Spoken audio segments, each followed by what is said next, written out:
let us discuss few problems of heat.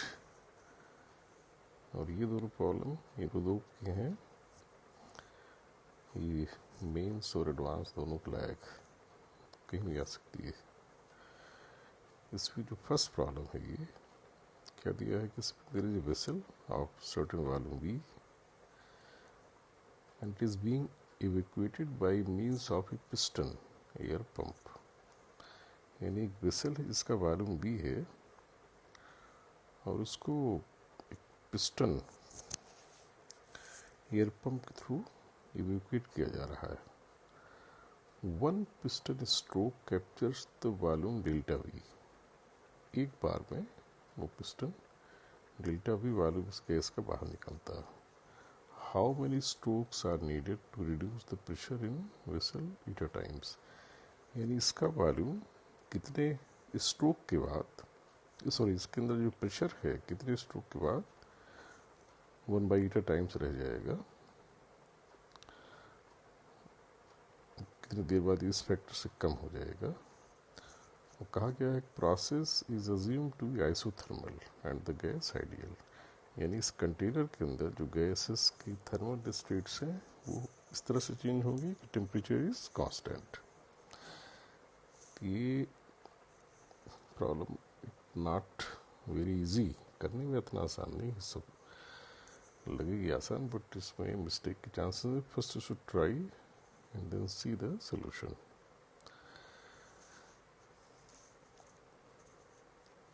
इसमें पहले मान लेते हैं प्रेशर P0 है और वेसल का वॉल्यूम V दिया ही हुआ है। वेसल का मतलब होता है कि वो इजली वो उसका वॉल्यूम चेंज नहीं होगा, यानी कंटेनर का वॉल्यूम फिर V ही रहता है जब वेसल रोड यूज़ कर लेते हैं। और पहले मान लें क्या है N0 इसके मोल्स है, प्रेशर P0 है। तो जिस समय ये फर्स्ट स्ट्रोक पंप का अप्लाई करने के लिए इस delta V volume of air को निकालने के लिए, गैस को निकालने के लिए हम प्रोसेस स्टार्ट करें तो क्या करेंगे, इस पंप को ला के यहाँ कनेक्ट करेंगे। और जैसे कनेक्ट करेंगे यहाँ जो स्पेस अवेलेबल है डेल्टा V वॉल्यूम का, ये गैस जो पहले V वॉल्यूम में थी वो फैलेगी V plus delta V volume में फैल जाएगी। और प्रेशर पहले गैस का था P0 और सर्टेन मोल्स थे, तो वही मोल्स अब भी हैं टोटल, लेकिन अब उनको फैलने के लिए ज़्यादा वॉल्यूम मिल जाएगा और टेम्परेचर कांस्टेंट रहना है। तो एक तरह से जैसे पंप यहाँ जुड़ेगी आइसोथर्मल एक्सपेंशन होगा, और आइसोथर्मल एक्सपेंशन में P इंटू B क्या रहता है, कांस्टेंट। तो हम लोग ये मानेंगे कि पहले प्रेशर P0 है जो कि अब पंप कनेक्ट होने के बाद प्रेशर यहाँ चेंज होकर P1 हो जाएगा और गैस V से एक्सपैंड होकर V plus delta V volume में आ जाएगी। तो we will apply the relation P into V, जो पहले है उसको P इंटू V बाद में बराबर कर देंगे। तो P0 V is equal to P1 into V plus delta V। यही स्टेप इसमें समझने वाला है, फिर इसके बाद यही रिपीटिशन होगा। तो पहले स्ट्रोक के बाद अब यहाँ जो प्रेशर रह गया है वो रह गया है P0 V plus delta V। Sorry यहाँ पे एक फैक्टर मिस हो रहा है, यहाँ V भी आएगा, P0 V upon V plus delta V। तो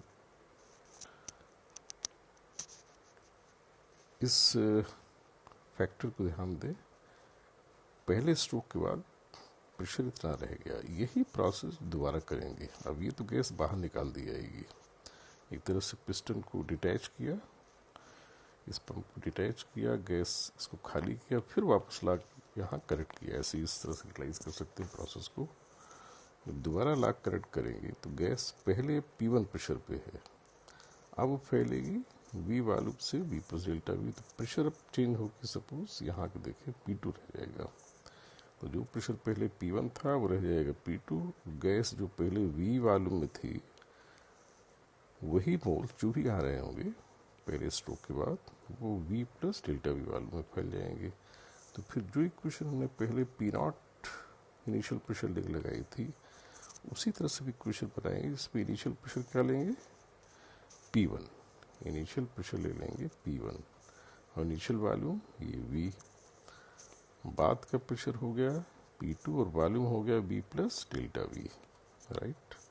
तो P2 हो जाएगा P1 into V upon V plus delta V, और P1 हमारा पहले ही ये आ चुका है, तो यहाँ रिप्लेस करेंगे तो ये इस फैक्टर का स्क्वायर आ जाएगा। तो यहाँ से पता लग रहा है कि सेकेंड स्ट्रोक के बाद प्रेशर आ रहा है initial pressure into V upon V plus delta V square. पहले स्ट्रोक के बाद इसी फैक्टर की पावर 1 यहाँ है, तो वी कैन इंटरप्रेट कि nth स्ट्रोक के बाद प्रेशर रह जाएगा P not into V upon V plus delta V की पावर n, और इस प्रेशर को कहा गया है कि P नॉट बाई ईटा हो जाना चाहिए।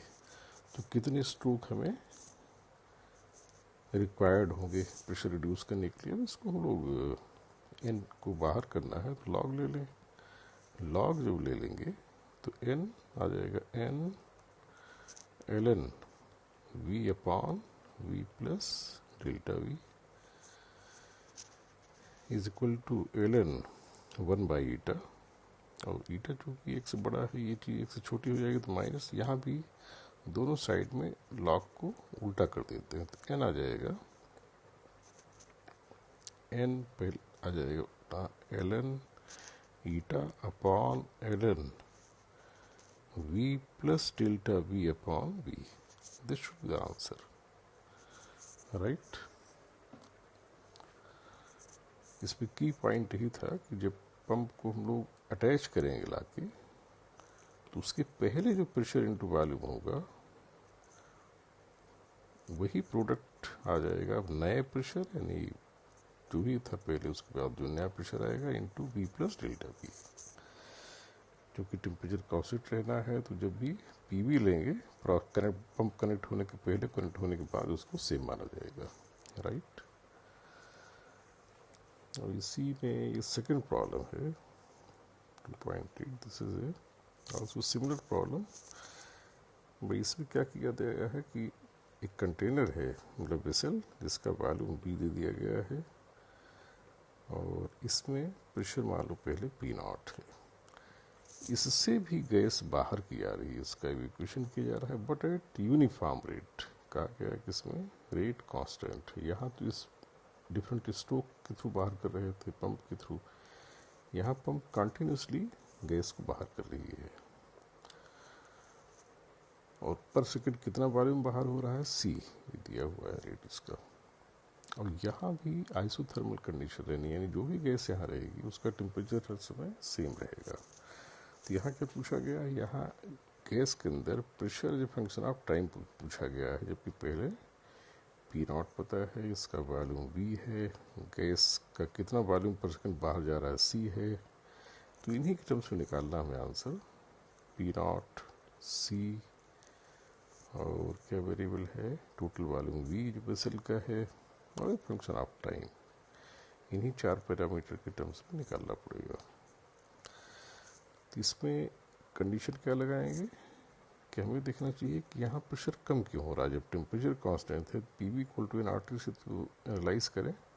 इस वेसल का वॉल्यूम फिक्स है, वेसल का वॉल्यूम फिक्स है, टेम्परेचर फिक्स है, तो प्रेशर घटेगा, क्योंकि यहाँ नंबर ऑफ मोल्स कम होंगे, यानी गैस जो बाहर जा रही है उसकी वजह से प्रेशर कम होगा। तो किसी से मान लेते हैं, जब फंक्शन ऑफ टाइम निकालना है तो बीच की स्टेज लेके चल लेते हैं।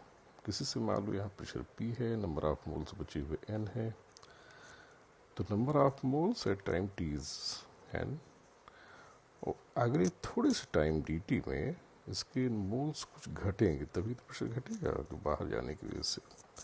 तो dt टाइम में मोल्स यहाँ dn चेंज हो गया, तो कहते माइनस डी लिखना चाहिए। dn सिंबल होता है बढ़ने का, तो माइनस dn हुआ मोल्स घटने का। Minus dn is the number of molecules flowing out in time dt, right. वो माइनस dn होगा कितना, तो dt टाइम में इतना वॉल्यूम बाहर चला जाएगा। ये दिया हुआ है रेट यहाँ C इंटू dt टाइम इतना गैस का वॉल्यूम बाहर गया, उसमें कितने मोल्स थे कैसे पता करें। तो उस समय मोल्स हमने कहा था n, तो पर यूनिट वॉल्यूम कितने थे, N बाई V, तो इतने वॉल्यूम में इतने रहे होंगे, तो यही इतने घट गए n by b into c d t. एक तरह से नंबर डेंसिटी थी ये मोल्स की, इतने मोल्स पर यूनिट वॉल्यूम थी, इतना वॉल्यूम बाहर चला गया तो उसमें इतने रहे होंगे, उसी के लिए दिया जाएगा minus D. Number of molecule that decreased. अब इसमें एन चूंकि वेरिएबल है तो डी एन के नीचे एन ला देंगे, और लिमिट पहले एन एन नॉट था, बाद में एन है टाइम 0 पर टी इंटीग्रेट करके आ जाएगा, राइट। पहले एल एन में आएगा, फिर लॉग में आके उसको एंटी लॉग ले लेंगे तो आ जाएगा रिलेशन। और चूंकि इस वेसल के अंदर p v equal to n r t से देखें, वेसल के अंदर वी कांस्टेंट रहना है, टी कांस्टेंट रहना है, वी कांस्टेंट, टी कांस्टेंट, तो पी प्रोपोर्शनल टू एन हो जाएगा। तो जिस फैक्टर से एन चेंज हो रहा है उसी फैक्टर से फिर पी चेंज होगा। तो जैसे एन और एन नॉट में रिलेशन है, वैसे पी और पी नॉट में आ जाएगा। तो इस टी टाइम पर जो प्रेशर होगा बिल्कुल इसी तरह स्लेट हो जाएगा, p naught into e for minus c t, right. तो यही रिक्वायर्ड आंसर है।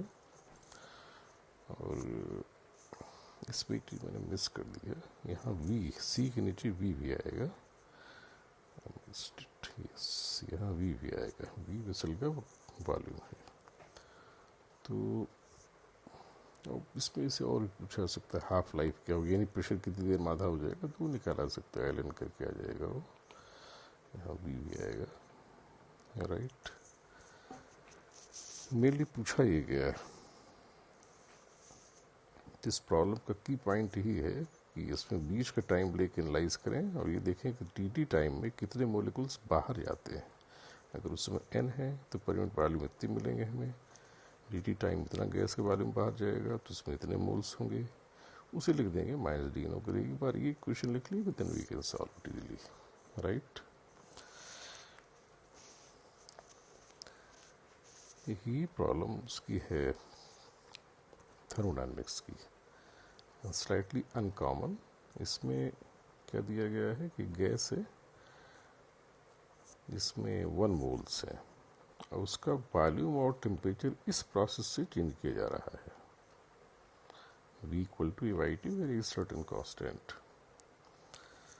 और गैस का एडियाबैटिक कांस्टेंट दिया गया है गामा। इट डजंट मीन कि प्रोसेस एडियाबैटिक है, उस एडियाबैटिक कांस्टेंट उसकी प्रॉपर्टी होती है, जिससे हमें कंफ्यूज नहीं करना चाहिए कि जहाँ भी ऐसा लिखें कि doesn't mean to process adiabatic है, इसकी ये प्रॉपर्टी है, यानी गामा है, यानी CpYC भी उस गैस का हमें पता लग गया। और ये प्रोसेस है, इस प्रोसेस में पूछा जा रहा है कि टेम्परेचर डेल्टा टी चेंज होने में गैस को कितनी हीट चाहिए। Find the amount of heat obtained by the gas in the process if the gas temperature raises by या इंक्रीज बाई डेल्टा टी। तो गैस कितना हीट ऑब्टेन करेगी, यानी हमें गैस को कितनी हीट देनी पड़ेगी ये टेम्परेचर बढ़ाने में। तो लेट अस रियलाइज़ कि ये कोई बहुत वेल डिफाइंड प्रोसेस नहीं है जिसका हमें पहले से सी पता हो, मोलर हीट कैपेसिटीज़ की हमें नहीं पता है, हमें तो CP और CV पता होती है, तो फिर बेसिक से करना चाहिए। उसे इसका एक तरीका भी है, इससे हम लोग निकाल सकते हैं, बट वो थोड़ा सा अनकॉमन या अनपॉपुलर रिजल्ट है। इसको बेसिक से ही कर दें, ज़्यादा टाइम नहीं लगेगा। डेल्टा क्यू हो जाएगा delta U plus delta W, और डेल्टा यू ध्यान रखना है आइडियल गैस के लिए, प्रोसेस कोई भी हो, ये बड़ा इंपॉर्टेंट स्टेटमेंट दे रहा हूँ, प्रोसेस कोई भी हो, delta u will be written as NCV delta t, क्योंकि CV एक प्रॉपर्टी है। इट डजंट मीन कि कांस्टेंट वॉल्यूम पे ही डेल्टा यू ऐसा लिखा जाएगा, इसको डेल्टा यू को हमेशा ऐसा लिख सकते हैं आइडियल गैस के लिए। डेल्टा डब्ल्यू अभी देखते हैं, हमें नहीं पता इस तरह की प्रोसेस के लिए, तो CV की वैल्यू हो जाती है R/Γ-, तो ये तो हमें पता लग गया प्रॉपर, ये सारे टर्म नोन है। डेल्टा टी यहाँ दिया हुआ है, गामा दिया हुआ है, राइट। नंबर ऑफ मोल्स 1 दिया है क्वेश्चन में। अब डेल्टा डब्ल्यू कैसे निकालें? डेल्टा डब्ल्यू निकालने का एक बेसिक तरीका भी है, PdV से हम प्रोसीड कर सकते हैं, लेकिन मैं इसमें एक शॉर्टकट बताता हूँ कि इस प्रोसेस को समहाउ इस प्रोसेस में ले आए, इस फॉर्म में PV⁴x कांस्टेंट। अगर इस पे ला पाते हैं तो इस तरह की प्रोसेस को कहते हैं पॉलीट्रॉपिक प्रोसेस, और इसमें वर्क का एक डायरेक्ट फार्मूला होता है NR delta t upon 1 - x, या अगर PV के टर्म्स में देखें तो इसका फार्मूला होता है वर्क का P2V2 minus P1V1 upon one minus x, जैसी इन्फॉर्मेशन हो उसको यूज़ करेंगे। अगर पी वी पता है तो ये यूज़ करेंगे, डेल्टा टी पता है तो यूज़ करेंगे। तो यहाँ से इसको ऐसे लिखा जा सकता है, तो very simple, ideal gas equation से आ जाएगा। तो इस प्रोसेस को इसमें कैसे ले आए, तो चूंकि आइडियल गैस है पी वी बराबर एन आर टी होल्ड करेगा, तो टी की जगह ए बाई वी डाल दें यहाँ टी की जगह, तो पी और वी में यहाँ से सिंप्लीफाई करके ये वाली इक्वेशन आ जाएगी, P V square constant. P V square constant अगर आ गई तो पॉलीट्रॉपिक प्रोसेस जैसा हो गया ये, उसका ये एक्सपोनेंट हो गया x2। तो जो हम लोग फार्मूला पता है वर्क का, n r delta t, n r delta t, अभी ये यूज़ करने की जरूरत नहीं है, एन आर डेल्टा टी वाला यूज़ करें। एन क्या 1, तो r delta t upon 1 minus x यानी 1 माइनस 2, तो क्या जाएगा माइनस आर डेल्टा टी आ जाएगा, राइट। तो डेल्टा डब्ल्यू आ गया minus r delta t, right. तो दोनों को ऐड कर दें, delta you delta W, finally ये आ जाएगा are delta T into 2 minus gamma upon gamma minus 1, right. तो इसमें यही मेन चीज़ है कि अगर हम प्रोसेस की इस फॉर्म ले आ पाए तो वर्क हम डायरेक्टली निकाल लेंगे। अदरवाइज आल्सो इंटीग्रेशन से आ जाएगा, पी डी वी स्टार्ट करें यहाँ से करना, और पी को फाइनली वी के टर्म्स में लिखना पड़ेगा हमें पहले, फिर यहीं से उसको टी के टर्म्स में ले आ लेंगे। तो दोनों तरह से किया सकता है, बट दिस इज बेटर। एक ये प्रॉब्लम ये भी रुदूब की है 2.6, ये सारी प्रॉब्लम रुदूब की थी। ये इजी बट थोड़ा पेशेंस से करने वाली प्रॉब्लम। इसमें क्या दिया है कि एक वर्टिकल सिलेंडर है क्लोज फ्रॉम बोथ एंड्स, और it is equipped with an easily moving piston. एक पिस्टन इसमें चल सकता है, और वो इस गैस को दो पार्ट में डिवाइड कर रहा है। दोनों पार्ट में 1 मोल गैस के हैं। रूम टेम्परेचर T0 दिया हुआ है। Volume of upper part is 4 times the lower part. तो मान लो लोअर का हम V0 मान लें, ऊपर का फिर 4 V0 हो जाएगी। टोटल वॉल्यूम हो गया वेसल का 5 V0। कहता है कि इस समय ये मान लो इसका इक्विलिब्रियम दिया हुआ है। इक्विलिब्रियम का मतलब हुआ जो भी पिस्टन की वेट वगैरह है वो इस तरह से प्रेशर दे रहे होंगे कि सिस्टम इक्विलिब्रियम में होगा। पिस्टन चूंकि मूवेबल है और फिर भी इक्विलिब्रियम में है, तो ऊपर से जो फोर्स आ रहा होगा उसको प्लस इसका वेट, नीचे से प्रेशर जो फोर्स आएगा उससे बैलेंस होगा। तो ऑब्वियसली यू कैन एक्सपेक्ट कि P2 should be more, right, क्योंकि नंबर ऑफ मोल्स बराबर ही है, वॉल्यूम यहाँ कम है। तो r t p v equal to n r t से देखें तो आर टी दोनों तरफ के लिए सेम हो गया N1। तो जहाँ वॉल्यूम कम वहाँ प्रेशर ज़्यादा, तो इस साइड प्रेशर ज़्यादा होगा। तो p v equal to r t दोनों एन आर टी दोनों पार्ट के लिए लगाने से P2 और P1 में रिलेशन आ गया। और फिर इस पिस्टन का मास मैं m मान लेता हूँ, तो जब इसका फोर्स इक्विलिब्रियम करेंगे, ऊपर से pressure into area plus weight बराबर नीचे से प्रेशर इंटू एरिया, तो ये रिलेशन आ जाएगा। और यहीं से इसमें रिलेशन ये बना जा सकता है कि एम जी बाई ए हमें मिल गया। एम जी बाई ए की वैल्यू क्या आ जाएगी, P2 माइनस P1, और P2 है 4P1, तो ये हो गया 3P1, राइट। उस कहता क्या है कि कितना टेम्परेचर नया हो, नया टेम्परेचर इसका कितना कर दे सिस्टम का, कि ये और ये इनकी वॉल्यूम में रेशियो 3:2 हो जाए, यानी the ratio of these volume be equal to 3। Okay, यानी नीचे वाला जो वॉल्यूम है उतना हो कि ऊपर वाला इससे 3 गुना हो। तो इसमें टोटल वॉल्यूम कितना आ गया था पहले 5V0, इसको हमें डिवाइड करना पड़ेगा। अगर ये x है और ये 3x, तो 4x बराबर हो गया 5V0, तो x होना चाहिए 5V0/4, राइट। और तो नीचे वाले का वॉल्यूम आ गया 5V0/4 होना चाहिए, ऊपर वाले का 3 टाइम्स कर दें तो 15V0/4, यस, ये इनके नए वॉल्यूम पता लगे। तो अब इनके लिए हम लोग pressure PV equal to RT जैसे पहले लगाया था वैसे दोबारा कर दें, बट थोड़ा सा यहाँ कैलकुलेशन में केयरफुली वॉल्यूम 32V0 ये है। अब यहाँ प्रेशर मान लिया हमने नए टेम्परेचर पर P1 डैश हो गया, नीचे मान लिया P2 डैश हो गया। P1 डैश इंटू 15V0/4 और P2 डैश इंटू 5V0/4 बराबर नया nRT, n तो दोनों तरफ 1 ही है, टेम्परेचर T डैश कह दिया। तो यहाँ से P2 डैश आ जाएगा, P2 डैश आ जाएगा, थोड़ी सी मिस्टेक है, कितना आ जाएगा P2 डैश P1 डैश को आपस में रिलेट करें तो सीधा सीधा दिख रहा है P2 dash is 3P1 dash, right.